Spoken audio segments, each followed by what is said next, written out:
ঝিরিঝিরি বৃষ্টি হচ্ছে। সৈয়দ বাড়ির কর্মীরা কাজ শেষ করে গোসল করার জন্য নিজ নিজ রুমে গিয়েছেন। আরশ মাত্র শাওয়ার নিয়ে বের হয়েছে। এক হাত দিয়ে বাথরুমের দরজা আটকিয়ে অন্য হাত দিয়ে টাওয়াল দিয়ে চুল মুছল। বারান্দায় গিয়ে টাওয়াল নেড়ে দিয়ে রুমে ফিরে আসলো। হাত দিয়ে ঝাঁকড়া চুলগুলো কপালের উপর থেকে পিছনের দিকে ঠেলে দিল। কিং সাইজ বিছানার সাথে অ্যাটাচ বক্স থেকে মানিব্যাগ আর গাড়ির চাবি বের করে নিয়ে শর্ট ট্রাউজারের পকেট পুরে নিল। রুম থেকে বের হয়ে রুমের দরজার নব ঘুরিয়ে লক করল। জাইনের রুমে নক করল আরশ। আরশ ভিতরে ঢুকে অদ্ভুত দৃষ্টিতে তাকিয়ে রইল জাইনের দিকে। জাইনের আজ বিয়ে তা তাকে দেখে বোঝাই যাচ্ছে না। চুল আর দাড়ি লম্বা হয়ে জঙ্গলের মতো হয়ে গিয়েছে। চোখের নিচে ডার্ক সার্কেল পড়ে গিয়ে মুখের সৌন্দর্য কমে গিয়েছে। আগের তুলনায় কিছুটা শুকিয়ে গিয়েছে জাইন। বিয়ের প্রিপারেশন কেমন? ভালো।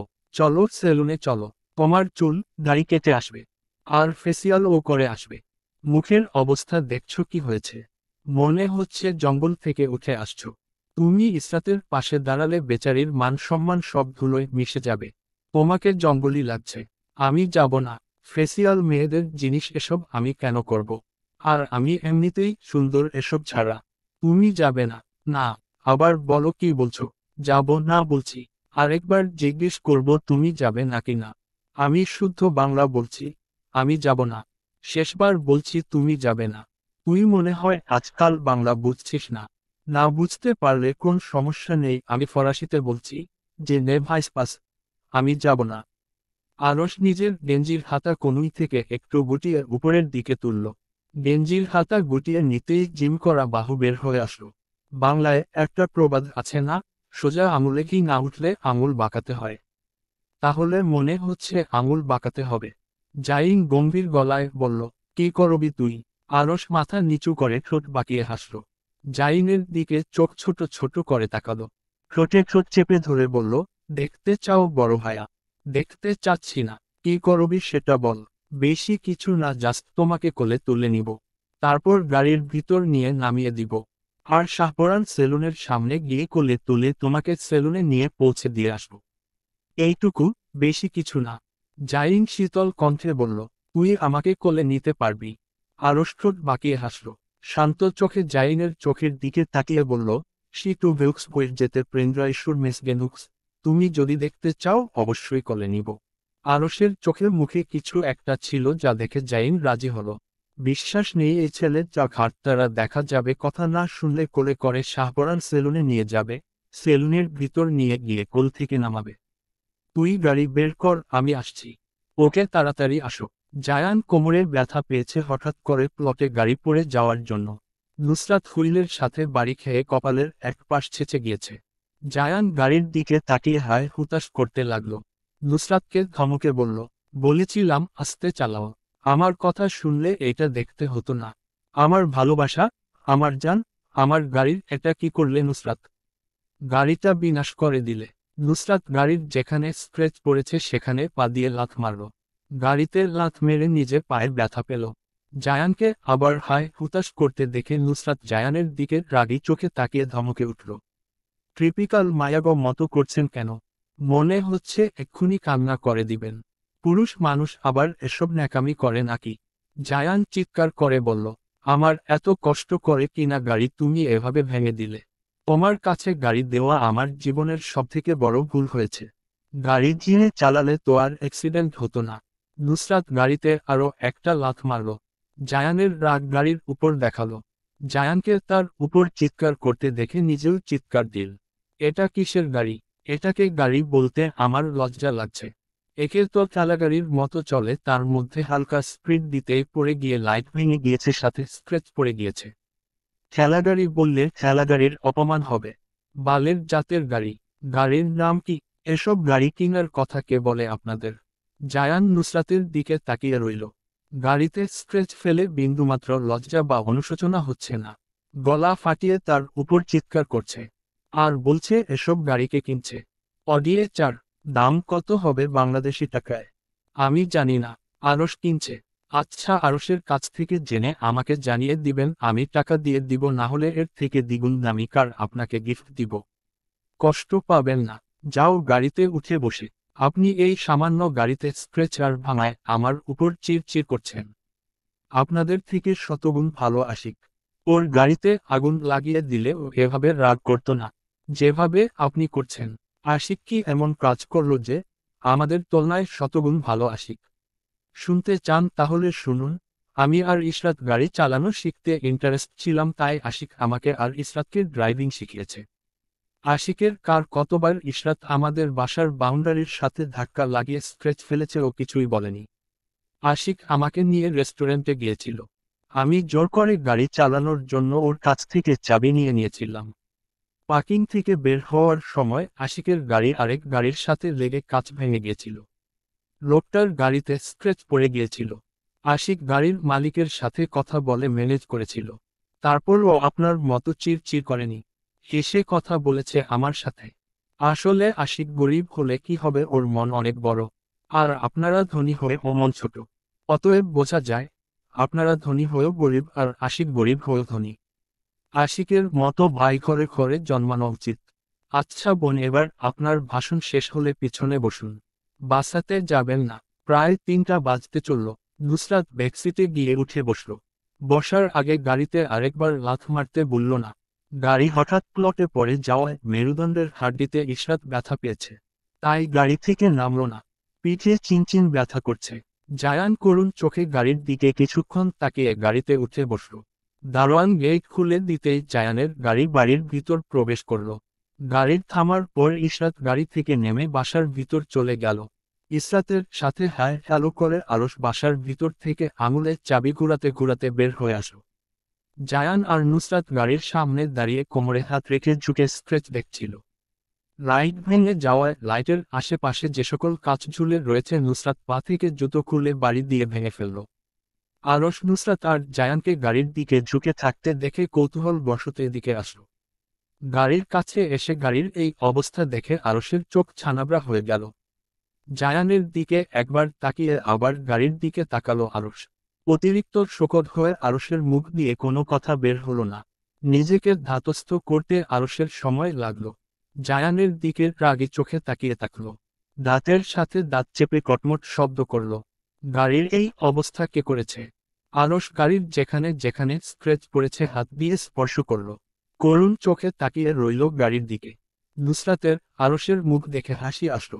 নুসরাত নিজেকে ধমকালো, don't laugh, don't do this Nusrat, I will kill you Nusrat, don't laugh. নিজেকে শাসিয়ে ও নুসরাতের হাসি থামল না। হাত দিয়ে ঠোঁট থেকে মুখ পর্যন্ত চেপে ধরল। গাড়ির এই অবস্থা কিভাবে হলো? নুসরাত জায়ানের শার্ট ধরে টেনে নিচের দিকে নামালো। জায়ান কিছুটা কাত হয়ে নিজের কান নুসরাতের মুখের কাছে নিয়ে আসলো। ভাইয়া, আরশ এরকম রিয়েক্ট করছে কেন? মনে হচ্ছে গাড়ি তোমার না আরশের। এখন এটা বলো না, গাড়ি তোমার না আরশের। এটা বললে আমি বিশ্বাস করব না। বোন, গাড়ি আমার। কিন্তু নুসরাত স্বস্তির নিঃশ্বাস ছেড়ে দিতে গিয়ে আটকে নিল। কিন্তু কি? গাড়ি যেমন আমার তেমনি আরশের। গাড়ি কেনার সময় 50% টাকা আরশ দিয়েছে আর 50% আমি। ভাইয়া, এটা আপনার হতো গাড়ি, তাহলে আপনার দিকে এরকম চিবিয়ে খেয়ে ফেলা লোক দিচ্ছে কেন? আমার দিকে না বোন, তোমার দিকে দিচ্ছে। আমার দিকে। নুসরাত আরশের দিকে একবার তাকিয়ে জায়ানের গা ঘেঁষে দাঁড়ালো। আরশকে তার দিকে লাল চোখ নিয়ে তাকাতে দেখে নিজের দু গাল চেপে জায়ানের পিছনের দিকে গেল। আরশ কাজ চেক করতে ঝুঁকতেই নুসরাত পালানোর চিন্তা করল। নুসরাত পিছন ঘুরে যেতে নিবে। আরশ চিৎকার করে উঠল, একটা প্রশ্নের উত্তর দিতে এত সময় লাগে? কে করেছে এই অবস্থা গাড়ির? নুসরাত জায়ানের কানে কানে বলল, ভাইয়া, এবারের মতো বাঁচিয়ে নাও। পারবো না, প্লিজ ভাইয়া। আমার মতো একটা বাচ্চা অকালে মারা যাবে, সেটা আপনি মেনে নিতে পারবেন? হ্যাঁ, পারবো না কেন? অবশ্যই পারবো। ভাইয়া, এবার বাঁচিয়ে নিলে আমি তোমাকে আমার সম্পত্তির 2% দিব। ডিল ফাইনাল করো ভাইয়া, সুবর্ণ সুযোগ। তুমি সম্পত্তি কই পাবা? নাসির উদ্দিনের সম্পত্তি আমি আর ইশরাত ছাড়াকে পাবে। ওখান থেকে আপনাকে 2% দিব। প্লিজ এই বেদার থাপ্পড়ের হাত থেকে বাঁচিয়ে নিন। Okay deal. আমি তোমাকে বাঁচাবো আর তুমি আমাকে তোমার সম্পত্তির 2% দিবে। এই মুখে আমের আটি ঢুকিয়েছিস, দুজন কথা বলছিস না কেন? আমার মাথা গরম হচ্ছে। নুসরাত কিছুটা পায়ে ভর দিয়ে উঁচু হয়ে বলল, ভাইয়া, এত প্রচুর সিরিয়াস গাড়ির বিষয়। খুব। গাড়ির প্রতি ওর ইমোশন বেশি। নুসরাতের সাথে কথা বলা শেষে জায়ান আরশের দিকে তাকালো। যে উত্তরের অপেক্ষায় তার দিকে তাকিয়ে আছে। গাড়ি ভুলে মোহাম্মদের বাসার গেটে ধাক্কা মেরে দিয়েছি। ছোট ভাইয়া, মিথ্যা বলবা না। আমি জানি তোমার ড্রাইভিং স্কিল অনেক ভালো। ড্রাইভিং এর সময় হঠাৎ মাথায় চক্কর দিয়েছিল, তাই ব্যালেন্স হারিয়ে গাড়ি ধাক্কা খেয়েছে। আরশ জোহরের নজরে নুসরাত আর জায়ানের দিকে তাকালো। নুসরাত চোরের মতো মুখ লুকালো জায়ানের পিছনে। তাহলে তোমার কপাল ফেটে রক্ত না বের হয়ে ওর বের হচ্ছে কেন? তুমি তো ড্রাইভিং সিটে ছিলে, তাহলে ওর কপাল ছেঁচে গেল কিভাবে? দেখে তো মনে হচ্ছে হুইলে লেগে আঘাত পেয়েছে। নুসরাত জায়ানের দিকে তাকালো। জায়ান চোখ দিয়ে ভরসা দিল সে বলছে কিছু। আসলে নুসরাত সিটবেল্ট লাগায়নি, এজন্য গাড়ি ধাক্কা খাওয়ার সাথেও ধাক্কা খেয়েছে। ওই সময় গাড়ির সামনে আঘাত লেগে কপাল ছেঁচে গিয়েছে। সত্যি কথা বলছো তো? হ্যাঁ সত্যি। আরশ তীক্ষ্ণ চোখে তাকিয়ে বলল। মিথ্যা বলছো না তো? না, একদম না। নুসরাত জায়ানের কথার সাথে মাথা উপর নিচ নাড়ালো। আরশকে তার দিকে তাকাতে দেখে মুখ কাচুমাচু করে আরশের চোখের দিকে তাকালো। আরশকে সন্দেহের চোখ তাকাতে দেখে নুসরাত ফুল কনফিডেন্স নিয়ে আরশের চোখের দিকে তাকালো। চোখ সরাল না, চোখ বড় বড় করে আরশের দিকে তাকিয়ে রইল। আরশ তার চোখ সরিয়ে নিল। বিড়বিড় করে বলল, নির্লজ্জ। নুসরাতের দিকে তাকিয়ে জিজ্ঞেস করল, গাড়ির তুই ধাক্কা দিসনি? নুসরাত উপর নিচ মাথা নাড়িয়ে হ্যাঁ বলল। আবার দুপাশে মাথা নাড়িয়ে না বলল। মুখ দিয়ে বল। তোর ইশারার কথা বলা আমার মতো সুস্থ মস্তিষ্কের মানুষ বুঝতে পারবে না। আমি কিছু করিনি। সন্দেহের চোখে তাকিয়ে বলল, সত্যি তো? 110%। জায়ান এসে বলল গাড়ি বের করার জন্য। কোথায় যাবে? নিয়ে যাওয়ার জন্য। আরশ গ্যারেজ থেকে গাড়ি বের করে নিয়ে আসলো। বাড়ির গেটের বাহিরে যাওয়ার আগে নুসরাতের দিকে তীক্ষ্ণ দৃষ্টি দিয়ে গেল। নুসরাত বিড়বিড় করল, শালা আমাকে শুধু সন্দেহ করে। ইশরাত গোসল করে বের হতেই নুসরাত গোসল করতে গেল। পার্লারে গিয়ে পরার জন্য লেহেঙ্গা বের করে বিছানার উপর রাখল। ইশরাত দুপুরের খাবার খাওয়ার জন্য নিচে নেমে গেল। 5 মিনিট পর নুসরাত গোসল করে চলে আসলো। গোসল শেষ? হ্যাঁ। মাত্র 5 মিনিটে গোসল করে ফেললি? হ্যাঁ, বাথরুমে গিয়ে কি তোর মতো শুয়ে পড়ব? আমি 2 মিনিটে গোসল করতে পারি। ইশরাত কথা না বলে নুসরাতের জন্য প্লেটে খাবার বেড়ে দিল। নুসরাত প্লেট হাতে নিয়ে গিয়ে টেবিলে বসল। খাওয়ার শেষে রুমে গিয়ে বিয়েতে পরার জন্য কাপড় বের করল। ইশরাত চুল শুকিয়ে জুতো অর্নামেন্ট সব বের করল। নুসরাত আর ইশরাত দুজন নাসির সাহেবের রুমের সামনে গেল। নক করার পর নাসির সাহেব বললেন ভিতরে আসার জন্য।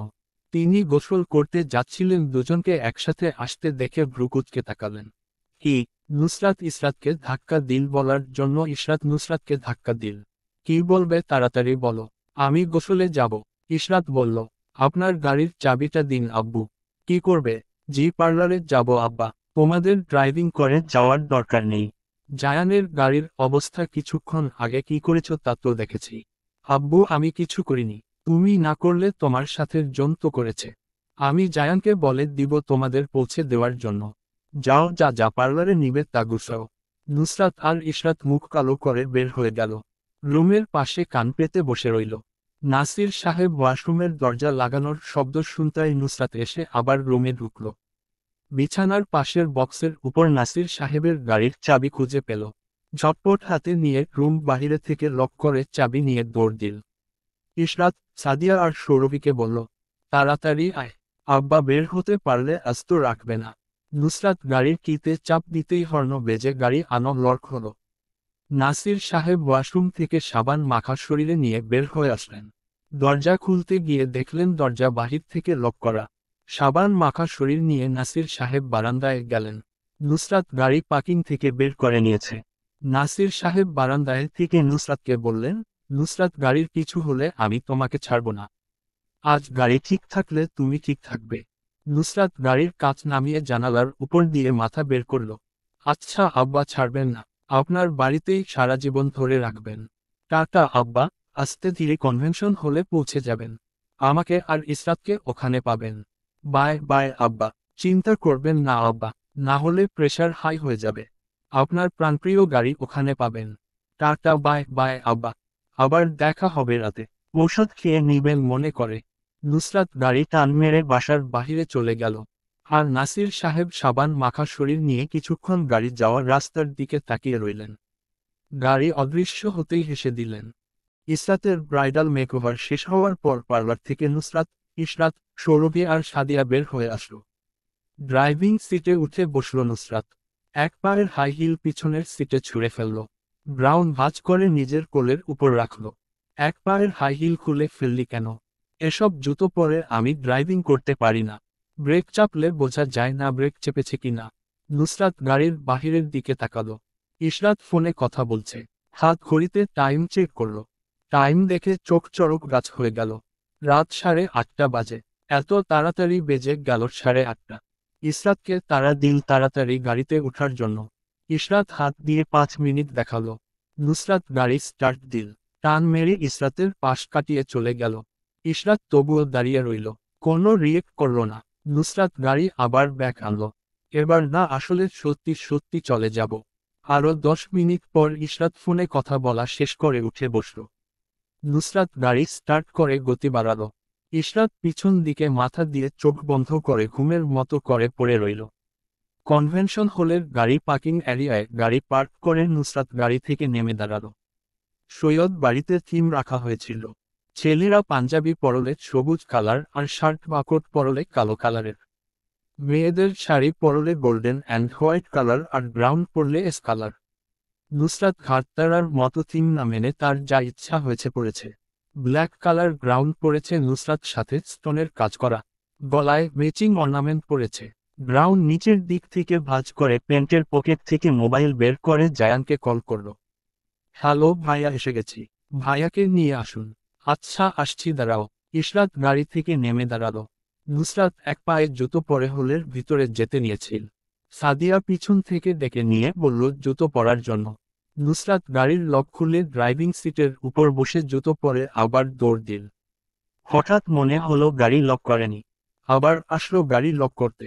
ইসরাতের সাথে ব্রাইডাল ফটোশুট করার জন্য জাইনকে নিয়ে আসা হয়েছে। ম্যান কিছুক্ষণ তার ইচ্ছে মতো পোজ দেখালো। নুসরাত এসব পোজ দেখে বিরক্ত হয়ে গেল। কি সব পোজ দেখাচ্ছে? এসব বহু পুরনো পোজ। আপনি এই যুগে এসে এসকল পোজ দিয়ে ছবি তুলাচ্ছেন? তাহলে কিভাবে করব? আমি বলে দিচ্ছি কিভাবে কি করতে হবে। জাইন ভাইয়া ইশরাতকে ব্রাইডাল স্টাইলে কোলে নাও। আর ইশরাত তুমি গলা জড়িয়ে চোখের দিকে তাকাও। আর আপনি ভাইয়া সামনের দিকে তাকান। জাইন বলল, কোন দিকে? আমার দিকে তাকিয়ে থাকুন। জাইন বিনা বাক্যে কোলে নিতে গেল। ইশরাতকে কোলে নিতে গিয়ে ইশরাতকে নোটিস করল। অফ হোয়াইট কালারের লেহেঙ্গা পরেছে। চুলগুলো নিচের দিকে কার্লি হওয়ায় চুলগুলোকে সুন্দর করে স্টাইল করে দিয়েছে। লেহেঙ্গার ওড়ানা পিছন থেকে ঘুরিয়ে এনে এক পাশে সেট করে রাখা। দেখতে কিছুটা শাড়ির মতো মনে হচ্ছে। মুখ গম্ভীর রেখে বলল, সুন্দর লাগছে তোমাকে। ভাইয়া একটু হেসে বলুন, মনে হচ্ছে আপনার পেটে বন্দুক ধরে আমরা জোর করে আপনার মুখ দিয়ে কথা বের করছি। আপনি আবার বলেন, আমি ভিডিওর ব্যাকগ্রাউন্ডে আপনার ভয়েস দিব। জায়ান গম্ভীর গলায় বলল, তোমাকে সুন্দর লাগছে ইশরাত। নুসরাত ভিডিও করে মোবাইল আবার প্যান্টের পকেট ঢুকালো। চারপাশ একবার তাকিয়ে ডিএসএলআরকে জিজ্ঞেস করল, ভিডিও করার জন্য আসেনি আর ড্রোন নিয়ে আসেননি? সবাই এসেছে। চিন্তা করবেন না, আসছে ওরা। আর ড্রোন দিয়ে কি করবেন? ড্রোনে ক্যামেরা সেট করে উড়িয়ে দিবেন আর জাইন ভাইয়া ইশরাতকে কোলে নিয়ে নিচে ঘুরবে। তাহলে সুন্দর একটা ব্রাইডাল শ্যুট হবে। আচ্ছা। বাহিরে ফটো সেশন করে জাইন কনভেনশন হলের ভিতর চলে গেল। জাইন ভিতরে যাওয়ার 5 মিনিট পর ডেলা আর ইনা আসলো। আপনাদের বাসার সবাই চলে এসেছে? নুসরাত বলল।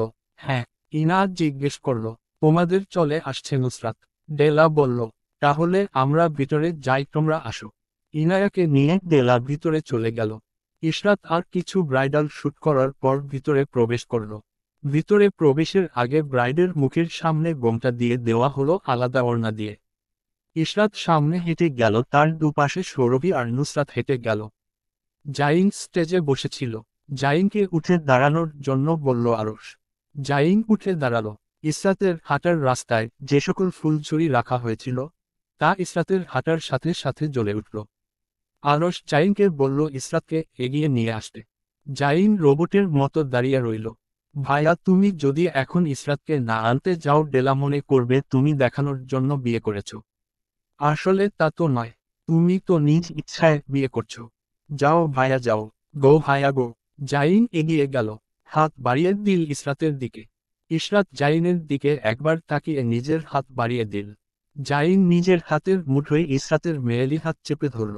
পিছন থেকে নুসরাত, মামু, সাদিয়া, আনিকা, আরিশা হুহু করে চিৎকার করে উঠল। ইসরাতের হাত ধরে উপরে উঠতেই উপর থেকে ফুল ঝরে পড়ল। জাইন গোমটা তুলল ইসরাতের। সবাই একসাথে চিৎকার করে ও ও বলল। ডেলা খুশি মনে এদিকে তাকিয়েছিল। আশিক আর তার এন্ট্রি একটু আগে শেষ হয়েছে। এতক্ষণ ধরে তারা ফটো তুলছিল। ইসরাতের এন্ট্রি দেখে ফটো তোলা বন্ধ করেছে। জাইনের জন্য তার প্রচুর খুশি লাগছে। ডেলা নিজের মেরুন রঙের লেহেঙ্গা চেপে ধরে জাইনদের দিকে গেল। জাইন ডেলাকে আসতে দেখে আরশের সাথে কথা বলতে লাগল। ডেলা কথা বলার চেষ্টা করল কিন্তু জাইন তার দিকে ফিরে তাকালো না। মুখ গম্ভীর করে এদিক ওদিক তাকাতে লাগল।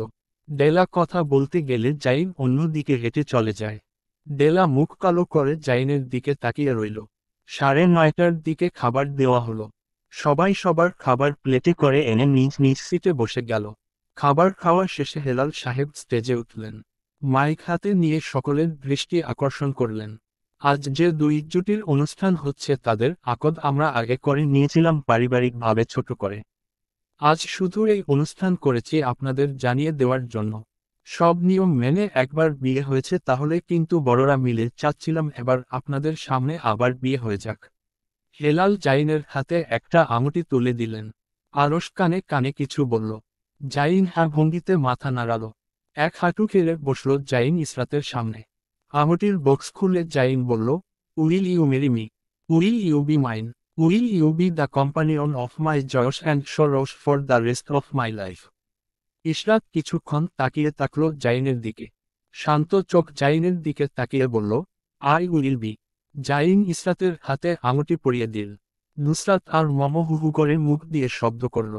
আবার নিয়ম মেনে ইশরাত আর জাইনের বিয়ে দেওয়া হলো। ইশরাত কান্না কাটি করল না। রোবটের মতো কবুল বলে দিল। ডেলার বেলা উল্টো হলো। ডেলা কবুল বলতে গিয়ে কান্না করল। পাকিজা আমান মেয়েকে জড়িয়ে ধরে কান্না করলেন। সৈয়দ বাড়ির সবাই ডেলার কাছে গিয়ে দাঁড়ালেন। ডেলার সাথে তাল মিলিয়ে মম হুহু করে কেঁদে উঠল। ননদ ভাবি জড়াজড়ি করে দুজন কান্না করল। নুসরাত পায়ে ভর দিয়ে উঁচু হয়ে ডেলা আর মোমোর কান্না দেখল। মোমোর কান্না দেখে হা হা করে হেসে দিল। মোবাইল পকেট থেকে বের করে মোমোর ভিডিও করে রাখল ব্ল্যাকমেইল করার জন্য। ডেলা, আশিক ইশরাত আর জাইনকে দাঁড় করিয়ে দুই কাপলের একসাথে ফটো তোলা হলো। দুই ফ্যামিলির সবাই মিলে একটা ফটো তুলল।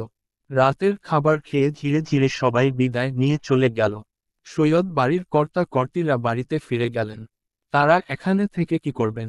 শুধু মেহেরুন্নেছা রয়ে গেলেন। আর কয়টা ফটো তুলে আপনারা আপনাদের বাসায় আর আমি আমার বাসায় ফিরে যাই। এক কাজ করুন আপু। ইশরাত আর ডেলা একসাথে তাকালো।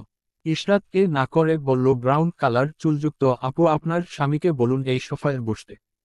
আশিক বিনা বাক্যে বসে গেল। ডেলাকে বলা হলো আশিকের কোলে বসে গলা জড়িয়ে ধরার জন্য। ডেলা সেইভাবে কাজ করল। জাইনকে বলার আগেই সে বসে গেল। ইশরাত গাইগুই করল। নুসরাত এসে ইসরাতকে টেনে এনে জাইনের কোলের উপর বসিয়ে দিল। সাদিয়া আর সৌরভী বিদায় নিল। নুসরাত হাতের ঘড়ির দিকে তাকিয়ে আজ থাকার কথা বলল। সাদিয়া আর সৌরভী না করে দিল। তোদের কাপড় তো আমাদের বাসায় রয়েছে, ওগুলো গুছিয়ে রাখিস। নাইট ওভার করতে আসবো যখন তখন ওগুলো কাজে লাগবে। তোদেরকে নিয়ে যাবে এত রাতে? ইরহাম নিয়ে যাবে। আচ্ছা যাইরে, অনেক দেরি হয়ে গিয়েছে। নুসরাতের গালে চুমু খেয়ে দুজন চলে গেল। ম্যান নুসরাতকে ডাক দিল, সাথে মমকেও। মাহাদি নিজের বাসায় যাওয়ার জন্য বিদায় নিতে আসছিল কিন্তু ম্যান মাহাদি আর মমকে এক জায়গা বসিয়ে দিল। নুসরাত বুঝল এবার তার পালা, সে সরে যেতে চাইল তার আগে ডেকে উঠল। আপু আপনি কোথায় যাচ্ছেন? এখানে দাঁড়ান। ভাইয়া আপনি এই চেয়ারের রাজাদের মতো করে বসে এক হাত সামনের দিকে আনুন আর আপুর দিকে তাকিয়ে থাকুন এক দৃষ্টিতে। এমন ভাবে তাকাবেন মনে হবে জনম জনম ধরে আপনি উনার দিকে এভাবে তাকিয়ে থাকতে পারবেন। আর আপু আপনি ভাইয়ার উরুতে, না না হাঁটুর দু আঙুল উপরে দুহাত রেখে হাতের উপর মাথা রাখুন। আর উদাস চোখে আমার দিকে তাকিয়ে থাকুন। নুসরাত ম্যানের দিকে ক্ষুব্ধ চোখে তাকিয়ে রইল। শালা তাকে আর একে ছাড়া কাউকে পায় না বসিয়ে দেওয়ার জন্য। আমি কেন উদাস চোখে আপনার দিকে তাকাবো? আমি ওই দেয়ালের দিকে তাকাবো। আর ভাই আপনি আমাকে ছাড়া আর কাউকে পান না ওনার সাথে ফটোশ্যুটের জন্য। আমি মাহাদি ভাইয়ার কাছে যাচ্ছি আর তুই আরশ ভাইয়ার কাছে আয়। গতকাল আমি আর ভাইয়া অনেক ফটোশ্যুট করেছি। কি বলেন আপু? আপনাদের কাপড় ম্যাচ হচ্ছে একজনের আরেকজনের সাথে। দেখুন ভাইয়া কালো কোট পরেছে আর আপনিও কালো ব্রাউন পরেছেন। আপনাদের দুজনকে অনেক সুন্দর লাগছে। আর আপনি যে আপু কথা বলছেন উনি এসে ভাইয়ার কাছে দাঁড়ালে খাটো লাগবে। উনাদের সুন্দর ও লাগবে না। নুসরাত ভ্রু কুঁচকে তাকালো, চোখ ছোট ছোট করে বলল, আমরা বসে ফটো শুট করব তাহলে ওকে খাটো দেখাবে কেন? ফাউল লজিক দিবেন না ভাইয়া। আমি মাহাদি ভাইয়ার সাথেই বসব। আমি আরশ ভাইয়ার সাথে বসব না। ফোন কাটল। নুসরাতের কথার মাঝে নিজের কথা ঢুকিয়ে দিল। আমি ছোট ভাইয়ার সাথে ফটো তুলতে পারবো না। নুসরাত রাগের দাঁত কিরমির করে উঠল। কেন তুলবি না? তোকে তুলতে হবে। আমি তুলব না।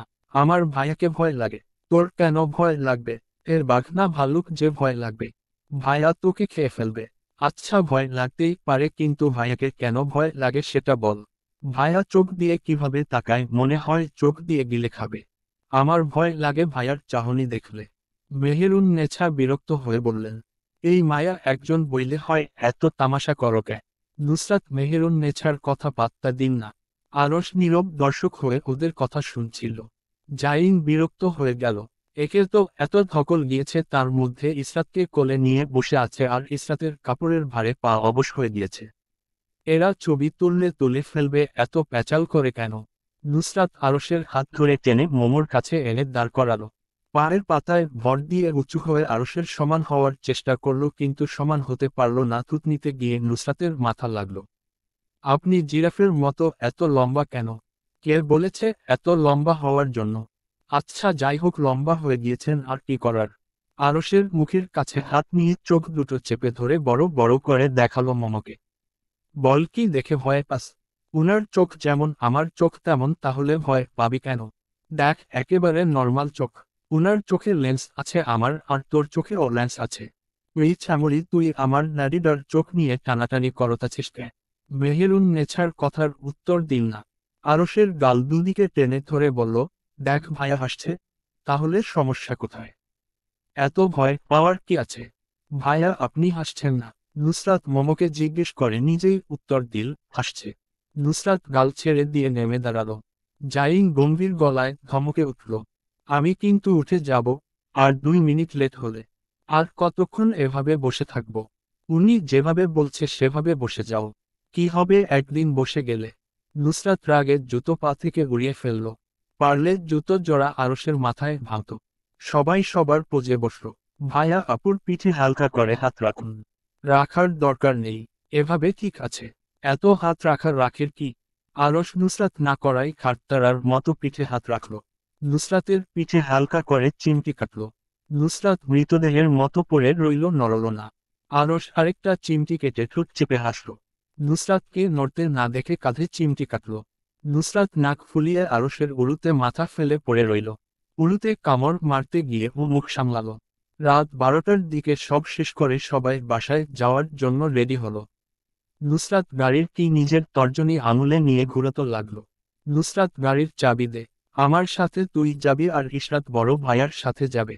নুসরাত গাড়ির কি দিন না। আরশের কথা না শোনার মতো ভান করল।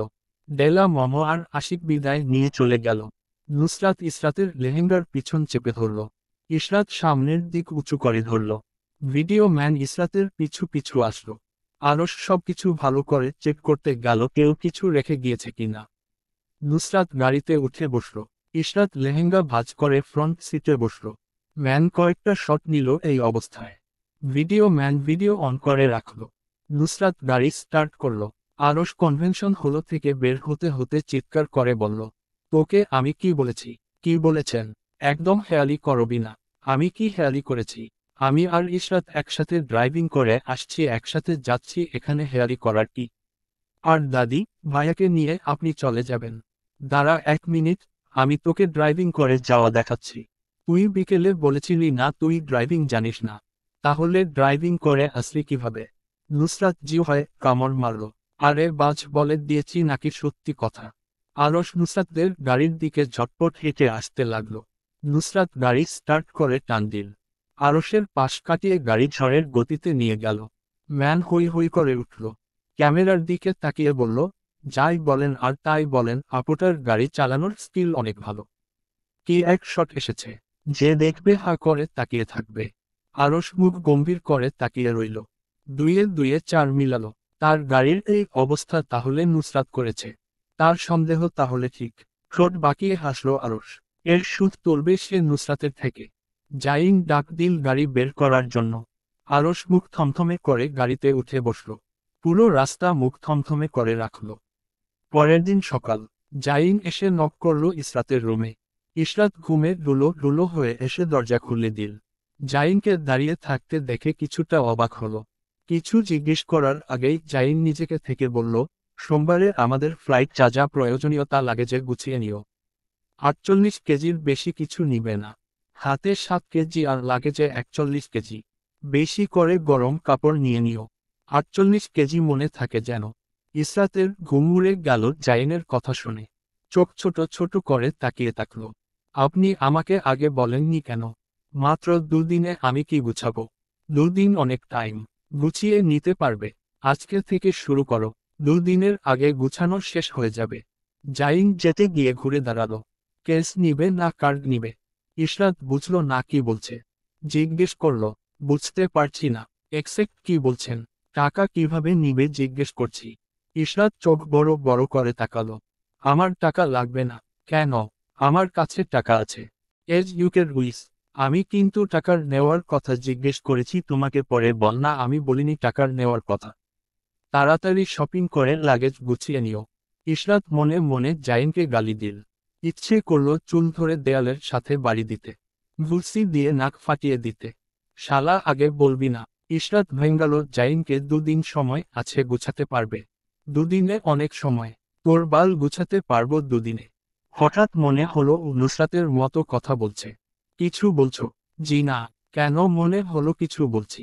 না, মুখ কিভাবে বিকৃতি করে আমার দিকে তাকিয়ে আছো? আপনার দিকে কেন তাকিয়ে থাকবো? আমার খেয়ে কাজ নেই মনে হয়? আমি দেয়ালের দিকে তাকিয়ে আছি। জাইন ও বলে সামনের দিকে চলে গেল। ইসরাতের ইচ্ছে করল পিছন থেকে গিয়ে জাইনের কোমরে লাথ মারতে। হাত দিয়ে ঘুষি মারার মতো করতেই জাইন পিছন ফিরে তাকালো। ইশরাত বোকা হেসে আরেক হাত দিয়ে জাইনের দিকে যে হাত দেখিয়েছিল ওই হাত চেপে ধরল। জাইন এক ভ্রু উপরে তুলে ইসরাতের দিকে তাকালো। ইশরাত বোকা হাসল হা হা করে। এক্সারসাইজ করছিলাম ভায়া। জাইনের কাণ্ড জ্ঞানহীনের মতো কাজ দেখে হেলাল সাহেব কিছুক্ষণ ধমকাধমকি করেছেন। নিজেকে শান্ত করে জিজ্ঞেস করলেন, এতদিন ধরে বলনি কেন? কারণ আমি বুধবারে কনফার্ম করেছি। এটা সবথেকে কাছের ফ্লাইট ছিল, পরের ফ্লাইটগুলো 2 মাস 1 মাস পর, তাই এটা কনফার্ম করেছি। তুমি আমার সামনে থেকে যাও জাইন। তোমাকে দেখে আমার রাগ লাগছে। বিদায় হও এখান থেকে। জাইন মাথা নিচু করে রুম থেকে বের হয়ে গেল। লিপি বেগম স্বামীর উপর অভিযোগ করলেন, আপনি জাইন ফিরে যাওয়ার বিষয়ে রাজি হলে কেন? কেন, কি হয়েছে? রাজি হয়ে ভুল করেছি এমন করে বলছেন কেন? জাইন ওখানে গেলে আর জীবনে এখানে আসবে না। না আসলে না আসুক। তার বউকে নিয়ে সুখে থাকলেই হয়। আসার প্রয়োজন নেই। বউকে নিয়ে থাকবে, এটাই বড় কথা। আপনি এভাবে কথা বলছেন কেন? কিভাবে বলছি? লিপি বেগম রাগী চোখে তাকালেন। হেলাল সাহেব হালকা হেসে বললেন, আচ্ছা বাবা রাগ করো না। আমি বলি জাইন যখন যাচ্ছে যেতে দাও। ওখানে থাকলে ইসরাতের সাথে থাকবে। দুজন একসাথে সময় কাটালে দুজনের প্রতি দুজনের সম্মান, ভালোবাসা, মায়া বাড়বে। এখানে থাকলে ডেলা আর আশিক তো বেড়াতে আসবে, বেড়াতে না আসুক নতুন বউ হিসেবে তো ডেলাকে কয়েকদিন পর দাওয়াত দেওয়া হবে। জাইন ডেলাকে দেখলে ওর মনে কিছু তো হবে। ফ্রান্সে থাকলে তো আর ওর সাথে দেখা হবে না। কাজে বিজি থাকবে, মনে পড়বে না। দিন শেষে নিজের স্ত্রীর কাছে ফিরবে। স্ত্রীর প্রতি এতে করে ভালোবাসা বাড়বে। তাই জাইনের ফ্রান্সে যাওয়া নিয়ে আমি মত দিয়েছি। বুঝেছ তুমি? লিপি বেগম মাথা উপর নিচ নাড়ালেন। যার মানে তিনি বুঝেছেন। হেলাল সাহেব হালকা হেসে